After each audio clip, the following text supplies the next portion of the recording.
Right, boys, here we are. Welcome back to the channel. Episode number 2 of the Arsenal rebuild. Thank you very much to everybody who watched the first episode. I think we're up to nearly 1,200 views, which is, at this time of year for FM, I know it's Arsenal, I know it's a new series, but still, 1,200 views in the first week. Absolutely bob on. So, if you are new around here, the idea is that I take over Arsenal for 3 seasons, and we try and rebuild. Now, if you've been following me on Twitter or in the Discord or sending me DMs, which a couple of people have been doing, we've started struggling. We haven't had a great start, but the last sort of like month, 4 or 5 games we've picked up, and we're in the race now for Champions League. 2 games today against Wolves, and I think it's Palace. Another big player is heading out. I've still not signed anyone, so this is now your opportunity. I'm going to pick 2 positions that I want to try and fill in January. I'll give you the opportunity to put it down in the comments below. Right, let's get into it. Arsenal rebuild, episode number 2. There's the schedule as well. New start time for We Are York. No more Saturday episodes because the numbers are... So we're going to just put it out on Friday night. See if that does it any better because they have massive episodes this week in We Are York. Thank you once again to all the patrons. All that is linked down below as well. Let's get into it. Let's see if we can get Gunners up into the top 4. Let's go.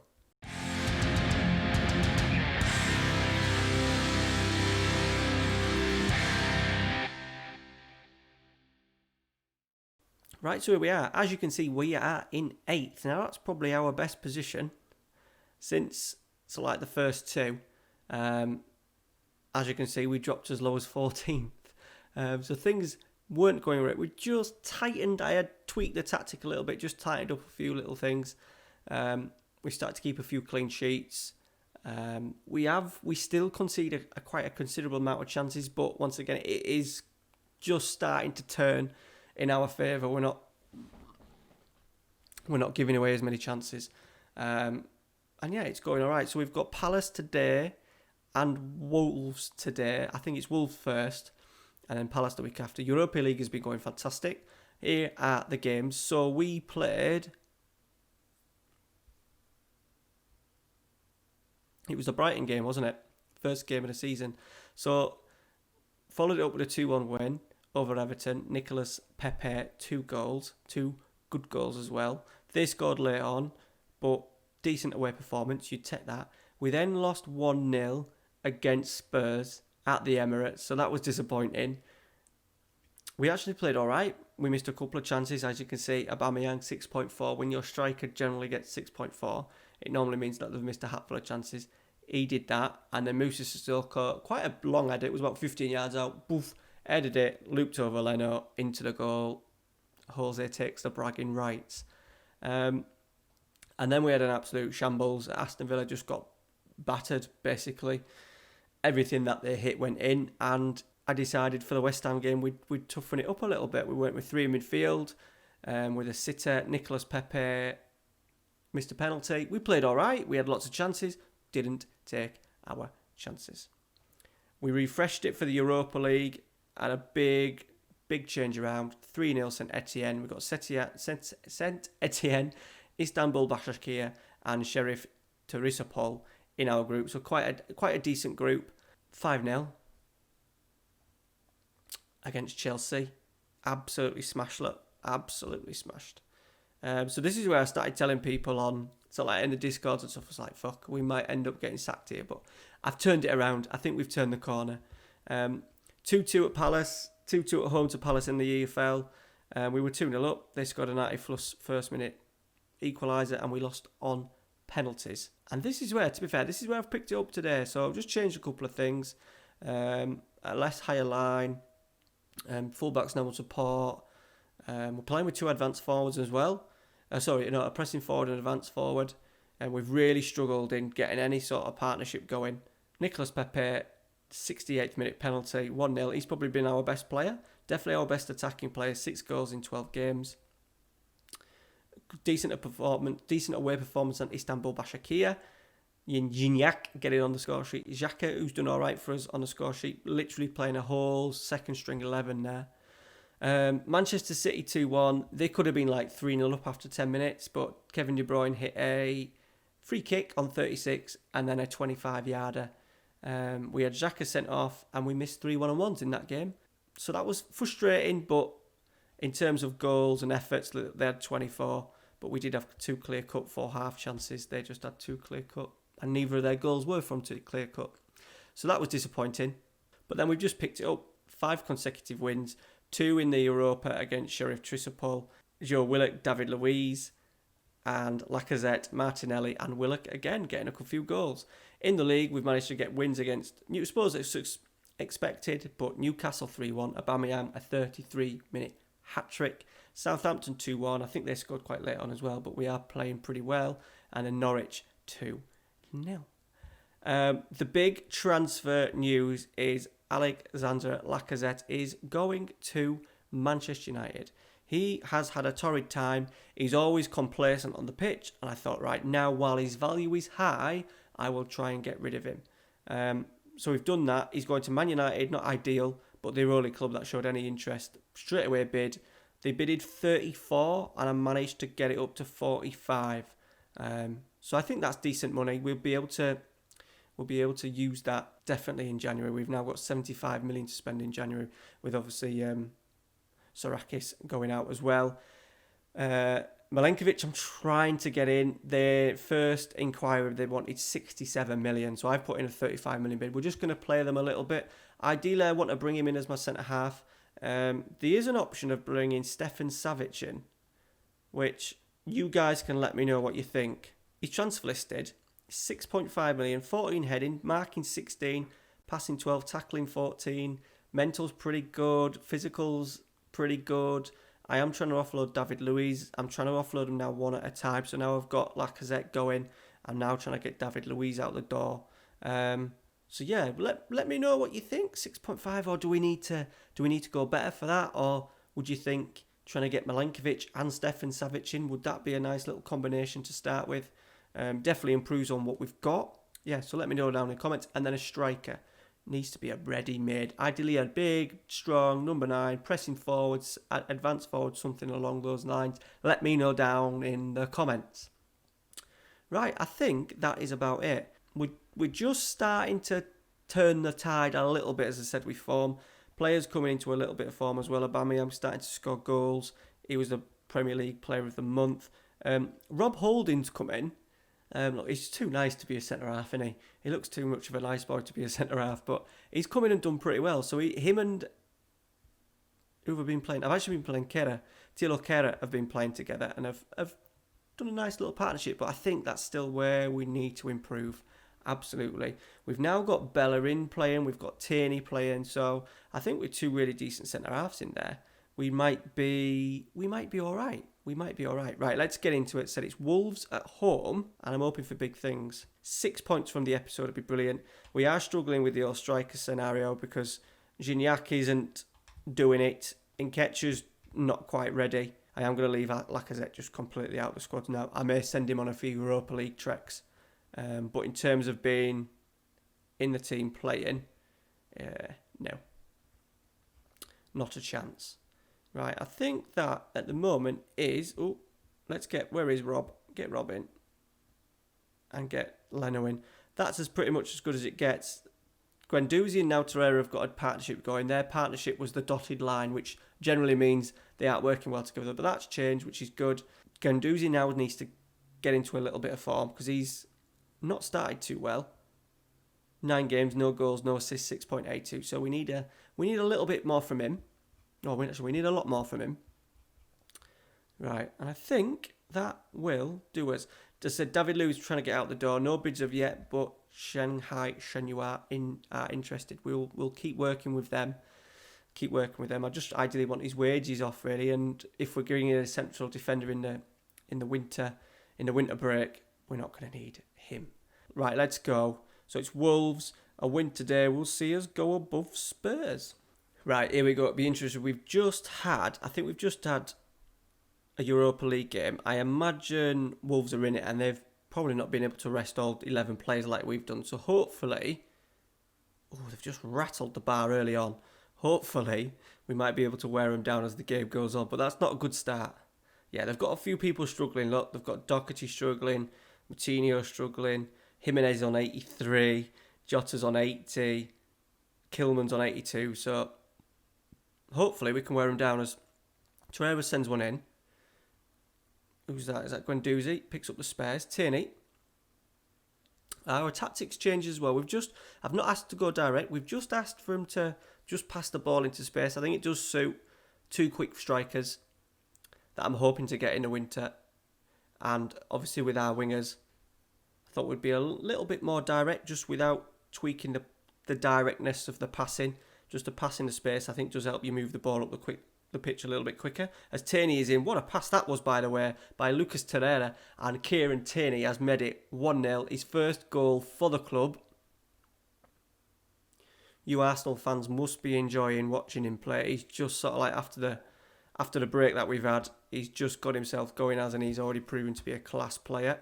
Right, Bellerin, Aubameyang, Pepe. Hit it over the bar. I've got Kieran Tierney. Martinelli has looped one in quite deep. We're going to get on the end of it. Nicholas Pepe has. Ooh, tackle. Ruben Saiz, that was a good tackle. Can we get it back? We have done. Nicholas Pepe, well done. He has been brilliant for us. Don't get much out of him in terms of passing and crosses. He just gets the ball and runs. Cuts in and has a smash, generally. But he's been very, very good. Right, corner, Nicholas Pepe. Oh, God, I thought it was just going to fall on someone's head. Who was that charging at it? One of our centre-halves maybe still in there. Martinelli. Oh, no, it was probably Gignac, was it? Gignac. Right, half-time. Decent start. Right, 20 to go. Absolutely nothing has happened in this second half. So we're going to get Nketiah on. I'm just going to give... Oh, no, I was going to give Willock a go, but Guendouzi and Torreira are actually playing pretty well. We'll leave it at that for now. As Adama Traore has got a throw. Back to Podence. Martinelli's done well. Can we break? We may well put... Oh, no. Ball's coming back. Matinho, it's a great pass. They're not going to score from that angle though, thank God. Let's just smack it back onto cautious. Can we get Eddie and Nketiah in behind that back three? Just ask for a little bit more as we come into the last 5 minutes. I don't know why we're pressing that high, but never mind. Nketiah off the post. I think I've maybe got it on the more attacking one. Thinking about it, I don't think I've got it on us sitting a little bit deeper. Torreira. Holding's going to pick up the seconds. We are into stoppage time. Guendouzi. No.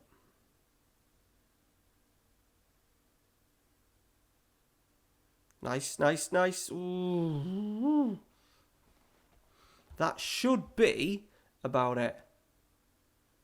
Good throw from Gibbs White. Got through there. Right, Gibbs White. Last chance for Wolves. And it's gone out for a goal kick. That should be it. I do need to change the tactics. I do want us to play a little bit deeper. I am finding that teams are getting through the press a little bit too much. We've got two centre forwards pushing and pressing the goalkeeper, and it's too easy for them to start an attack. But we've done well there, 1-0, muchly deserved. We'll say well done. We need to get that morale going. It was quite low at the start, sort of like 2 months ago. We've just started to pick up the morale. So that win has got us into the top 5. I think Champions League is going to be a little bit out of our reach, to be honest, but we're on the up. Let's move on to the Palace game. Let's see if we can cap 2 wins in this episode. Oh, the Milankovic bid has been accepted. 35 mil? What do you think to that? I think that is very, very good value for money. I did have him a Manchester United save, and I did find him very good. Won't have any of that. It just does involve, will he take? Let's go 69. Proven hard bargain. 71. There we go. Job done. Milankovic in. Central defender. Should be no reason why that will be. He won't accept that. So it could be now just, guys, the striker. So I do keep saying to people, we keep mentioning players that I'm not too familiar with, and I imagine they're mint players in 5 or 6 years' time. This save is going to be literally 3 years. And by the end of season 3, we want to have turned it around. We're only going to get 2 summers, 2 summer transfer windows, and 3 January transfer windows. So we really need to crack on. I can't sign an 18-year-old that's going to be good in, be able to lead the line in 3-4 years' time. We need players ready for now. We have already got brilliant youngsters as well in the squad. You know, we've got quite a young squad anyway. You know, the Saka, Martinelli, Nelson, Nketiah, Willock, Guendouzi, Maitland-Niles, Tierney, Tino Kehrer, all 23 and under. Lucas Torreira's only 23. I didn't know he was that young. So we've got a young side.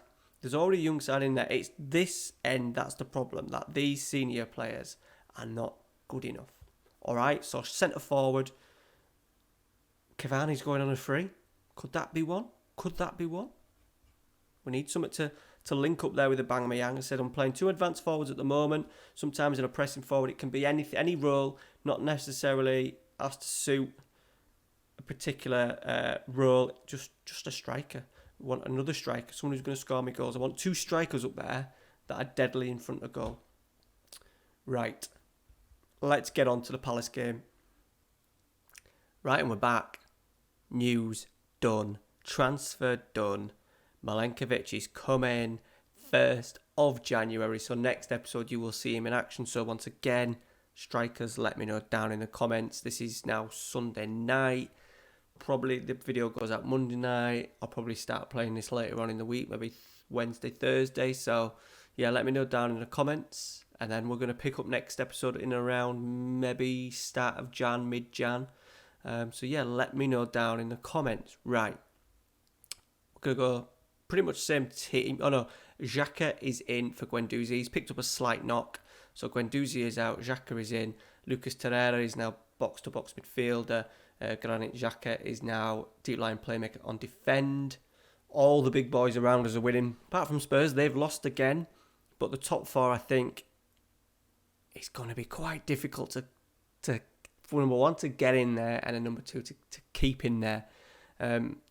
It could all depend on how well Milenkovic and the striker does in January. If they have a really good start and hit the ground running, you never know. Right, looks like first highlight of the game, free kick, Van Arnold. Come on, Leno. Tips it over the bar. 10 minutes before half-time, it's been quite a slow, boring first half for us. We've not done a great deal, which is a little bit disappointing. We do want to keep our good run going. As Bellerin knocks one down the line, Sacco is going to pick it up. Aubameyang's chasing. But I think Palace might just be able to sneak a chance. No, Martinelli. Can we get one before half-time? Big chance. Aubameyang into Gignac. Them old one-on-ones. Straight at the goalkeeper, middle of the goal. Why on earth would he hit it down the middle? Pepe. Cleared. But a good press from Martinelli, nicking the ball in the midfield. Into Aubameyang, then into Gignac. It should be 1-0. We could be 1-0 down, though, by the end of this half. Kayate Terreira's in. Good lad. Right, half-time. We're just shading it. We do owe Crystal Palace because they knocked us out on pens in the old DFL. Right, Pepe. Free kick, Kale cleared. This looks like going to be a break. Unless we can get it down, we will. For some reason, we've got 3 at the back. Aubameyang! Right, I've asked for a little bit more. Half an hour. I think it will be in time for Eddie Nketiah. Right, so Leno plays out to Tierney. Come on, let's get a chance. Martinelli. Back to Tierney. Kehrer, should I say. Torreira. He's gone for a little run. Has he found anyone? Yes, he has. He's found Aubameyang's kept it in. He's won it. Gignac is his chance. Second attempt. He's absolutely walloped that in. Just his second goal of the season. And with what? Just around half an hour to go, we finally got ourselves in the lead. Aubameyang kind of lost it and then won it back. And Gignac absolutely smashed it home. He has got finishing of about 7-16. We're knocking on to cautious. Pepe's struggling a fair bit, so we're going to let Saka go out on that right-hand side. Fresh legs coming into the last few minutes of the game. Is it going to be 1-0 to the Arsenal yet? Come on, let's see it out. Cenk is in. Cenk Tosun. Good save, Leno. I think that's the only chance that they've had, though. 13. This is what I like now. That's the first half chance. They've not created, even though they're having 14 chances. Nothing of any note. We can still do better. We've had one clear-cut 2-half. But I've turned the tie around. Considering at about the start of October, I might have been as low as 14th. So there we go. 13, so pretty much a third of the way through the season. We're up in 5th. I think Arsenal fans would have taken 5th at the start of the season. I don't think, I'm recording this after the Derby defeat, so obviously they've got no chance of finishing probably 5th or 6th now. Let's see though how we can push on in these next run of games. As I said, we're going to come back in January, so we've got a big December. Fuck me, look at the games there. The amount of games we've got. Man United and Liverpool away, so I think it's important that we rack up maximum points. Watford, Bournemouth, Sheffield United, Leicester, Southampton, really rack up some wins in there. We've got a big month in January as well. City and Liverpool are coming to the Emirates, so we'll play one of potentially those games, perhaps maybe the Liverpool game in January, because then it teases towards the end, and then hopefully we'll be in and around. I can't see us dropping too much. Leicester, yes, we now got 4-point cushion over Spurs. Ideally, we're not going to finish any lower than 7th, I wouldn't have thought. Let me know down in the comments as well, where do you think we're going to finish? Where do you think we're going to finish? And don't forget, we need that striker. Let me know down in the comments. Alright guys, that is it. Thank you very much for watching. Hope you enjoyed that. Please smash that like button. Subscribe to the channel if you are new. I'm trying to get to 4,000 over the next month. Be muchly appreciated. And yeah, lots of content. I've got one more little idea for one little save that'll replace one of the 4 saves that are now going on the channel. As we come to the end of FM20. Lots of stuff on the channel. Get yourself in the live stream as well on Thursday night. It's always a good laugh. Get yourself involved in that. Thank you very much for watching, guys. Take care. See you later.